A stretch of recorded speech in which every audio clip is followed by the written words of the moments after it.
research. Okay, so a lot of cultures, of course, have these postpartum practices that are actually really important to like the getting like not just like getting your body back to where it's like, but it goes more than just like bouncing back, or it's like there's a because your body becomes more susceptible to catching pathogenic wind, so you stay indoors. Some of them even like say you don't bathe for the full time because it obviously you put water on the body, it makes it cooler and more susceptible. A lot of places they don't wash their hair. Well, if you don't bathe, you don't wash your hair either. For like these are really important things that like are actually practiced, you know. Passed down for many generations. A lot of places still practice these things, but what's interesting about all the ones I've looked at is for the most part they all have the same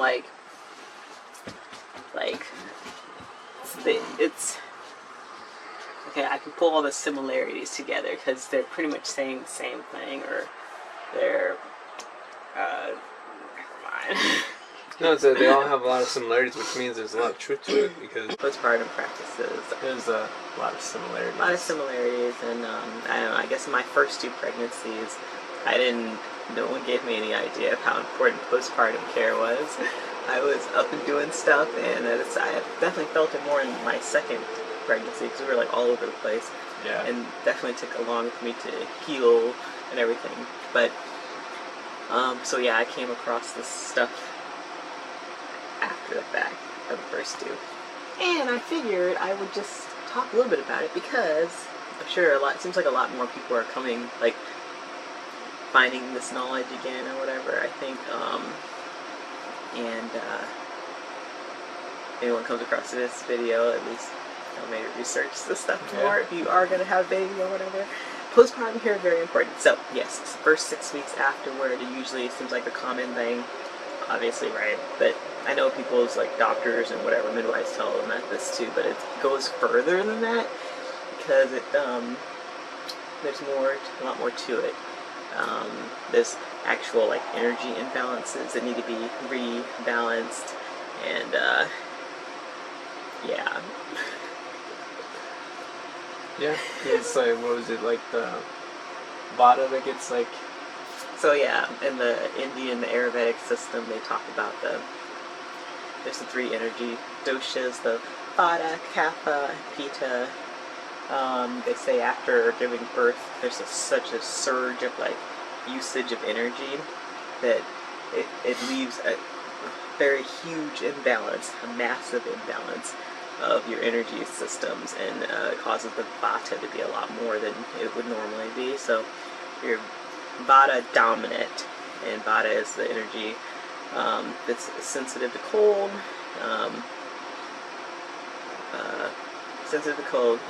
like nervousness or restlessness. It's one of the characteristics of vata.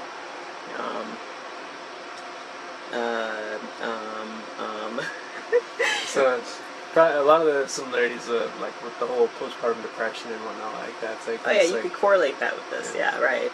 And so they recommend that you stay in, obviously rest. There are different practices they do with massaging to bring heat to the body. They do a smoke of the body, like a herbal smoke. Other places will do steaming or herbal baths to help bring the vata energy down. Eating foods that are cooked, eating warm foods is very important as well. What else? Those are the main things. Those are the big ones, I think. As far as like the energy part of it. Yeah. But it's just interesting because I saw that this was very similar across lots of cultures. Most of the cultures that I looked at. Even like islands and stuff like that. Yeah, throughout the Caribbean and South America. Our ancestors, my ancestors here in the Americas, the indigenous people obviously practice these things as well. Throughout Asia, throughout Africa, throughout Europe, like all of these places similarly practice some sort of like roughly 40-day postpartum. There's little differences here and there, but for the most part, it's the same idea basically. But anyway, and they range from a if you research more, you can see which places do individual with individual things or whatever. But what I'm going to adopt, or at least try out this time around, are a few of the things. So I'm going to do the belly binding. So this is a Bangkung belly bind. Basically, it's a long piece of cloth that you wrap around. It's like basically wearing like a brace or a girdle or something like that. There's a lot of different types of postpartum binds out there. There's some that aren't a big piece of cloth that you just wrap around. That they say this is the most comfortable, most versatile type. But there's obviously just like brace types that you just Velcro on and whatnot. I went with this one because I wanted to. It seemed like the most like one that made the most sense. I was gonna actually What's it made out of? It's made out of cotton, so muslin cotton.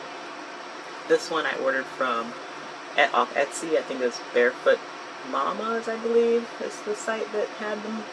This is organic. I was gonna make my own. Find some muslin cotton. You need like 16 yards of it. Most of the places, and then I wanted to get an organic cotton too. But I was finding that the organic didn't have the size pieces that I wanted. Also, it was like super pricey. And I'm like, well, if I wanted organic, if I'm gonna be that picky and want it organic, I should just order it already. It would have been cut enough in to organic. make like. And it's already colored pretty too. What was it? We found the pieces being so large that you would have been able to make like 4 or 5 of them. Or more, but Or also more. the cuts were too short a lot of the time. I wasn't able to find organic cuts that were like long enough, so I just went with theirs because they have organic cotton. So I will be using this. They say you can start wrapping like the day of.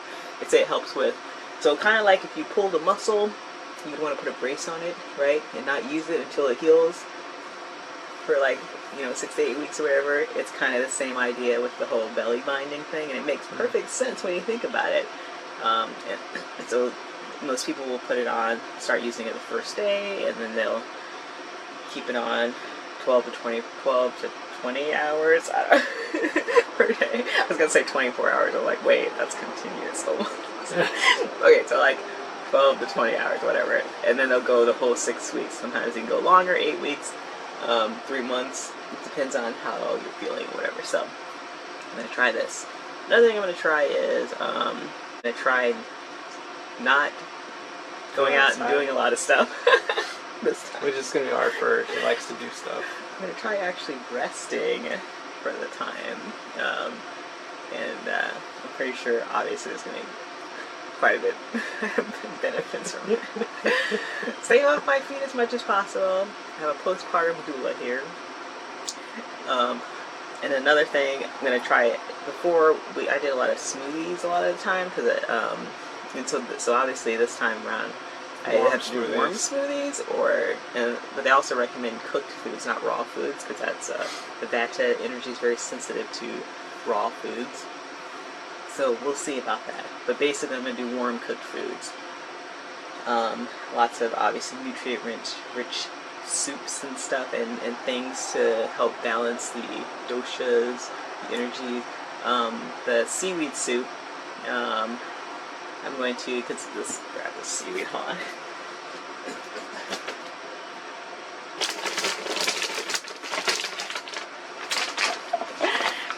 Okay, postpartum soup, or one of the things I'm going to incorporate in my postpartum food regimen is seaweed soup.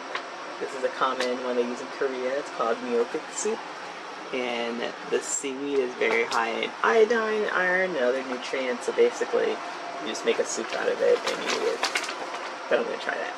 And I'm going to obviously eat lots of greens and like protein and fats and whatever to help your body to recover and make the milk that it used to make, right? Let's see.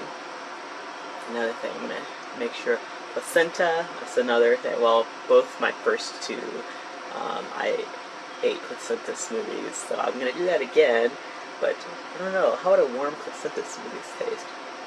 Placenta is really good for, Probably just fine.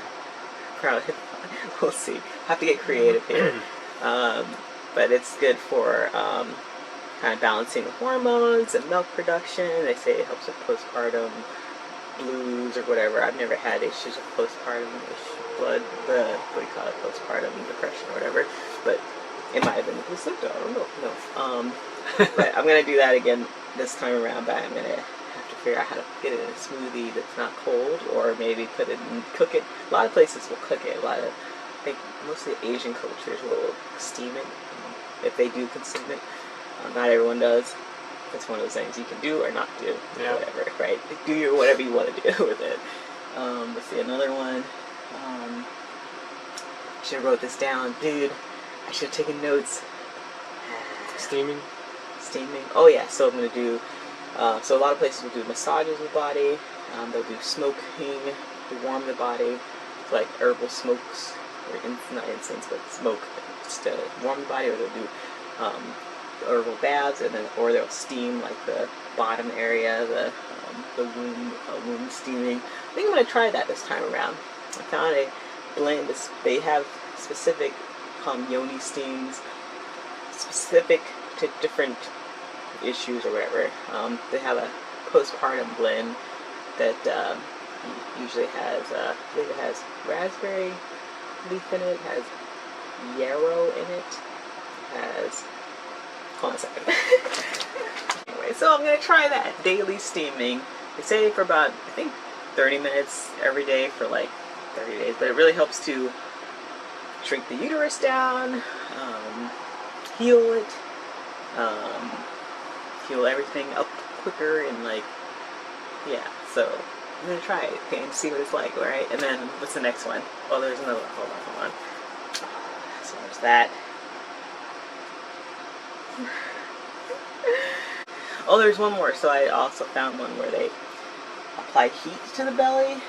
Some cultures will, like, besides the wrapping, they'll put like a heat right on the belly, and I think that helps with like increasing blood flow to the area and helping to heal like the belly and the uterus and everything. Then she might try dermal at some point too. We'll see. Some people will do dry breath, so that's kind of the whole massage thing. Just stimulate the skin to heal, basically. So I might do some version of those things. But yeah, I'm kind of excited. And so yeah, the whole postpartum thing, it's all about take care of mama. Well, the thing is, it's this is your physical form you've been gifted, right? And you should be taking care of it, right? In any situation, you get any kind of injury or illness or whatever, you rest and relax. The same with giving birth, planned event of giving birth. It's good to be aware of, your body's going to be out of balance, and it's going to need some time to heal, and you need to take the time to like take care of this physical form that you're in, right? Absolutely. That's being responsible, right?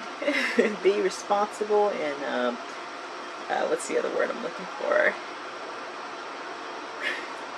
Respectful of this meat suit that you're in, right? Meat suit. Yes, meat suit. It sounded like you said meat soup. Yeah, I did something like that. Anyway, so yeah, it's gonna be kind of cool, exciting. So these are things I didn't really do before besides placenta smoothie stuff.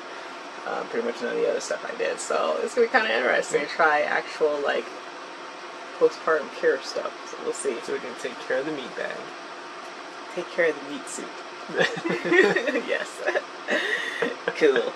I think that's it.